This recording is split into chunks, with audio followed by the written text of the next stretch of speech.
je ne vais pas me mettre à faire une conférence sur l'œuvre, la vie, inséparables d'ailleurs, qui se sont enrichis l'une et l'autre de Maurice Genevoix. Je vais seulement dire ceci. Nous sommes en Sologne. Bien sûr, il a chanté la Sologne, et nous savons comment. Je dirais qu'il l'a rendue plus solognote encore. Et ce n'est pas un jeu de mots.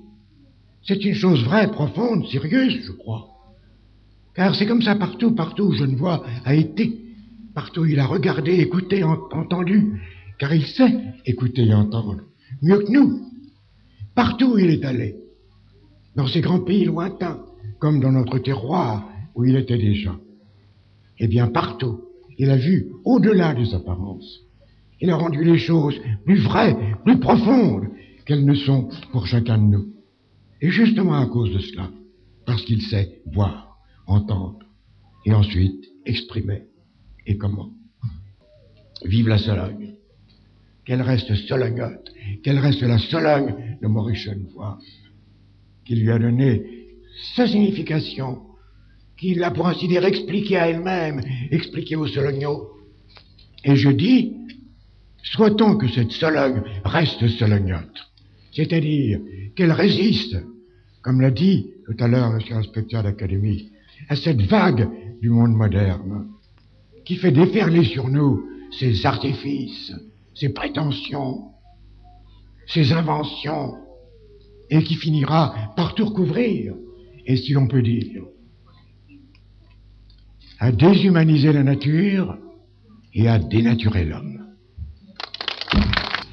Eh bien, c'est vrai que on est généralement sur ce globe terraqué, quelquefois un petit peu empoisonné par exemple en ce qui me concerne, par un événement du mois d'août 1914, qui s'appelle la guerre, tout simplement, et qui aurait pu m'empoisonner radicalement, mais je ne serais pas ici en train de tenir en haleine.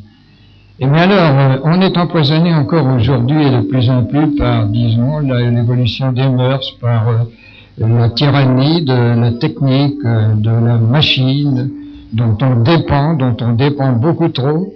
Et heureusement, on commence à s'apercevoir que c'est peut-être pas très intelligent, c'est peut-être pas exactement conforme à nos besoins profonds, c'est peut-être pas une voie certaine vers ce qu'on appelle le bonheur, qui n'est jamais parfait, mais enfin vers lequel on peut tout de même essayer de cheminer et de trouver les meilleurs chemins, seraient-ils des chemins piétonniers de la Sologne. Et vous voyez, je suis en plein dans mon sujet en ce moment, mais c'est la vérité, ça, c'est la vérité.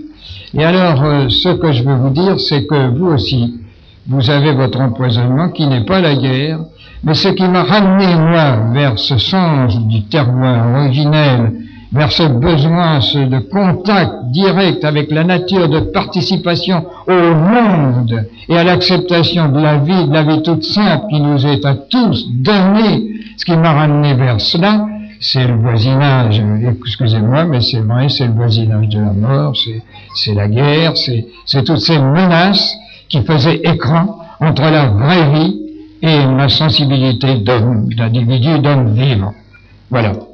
Alors vous, eh bien, je ne veux pas remuer le fer dans vos plaies, qui sont d'ailleurs aussi les miennes, mais c'est en effet la tyrannie de la technique, avec ses excès, avec ses dangers, avec en particulier les incidences du côté du fric, du côté de l'argent, du côté de toutes sortes de choses qui détournent les hommes des biens, des véritables biens et des véritables richesses.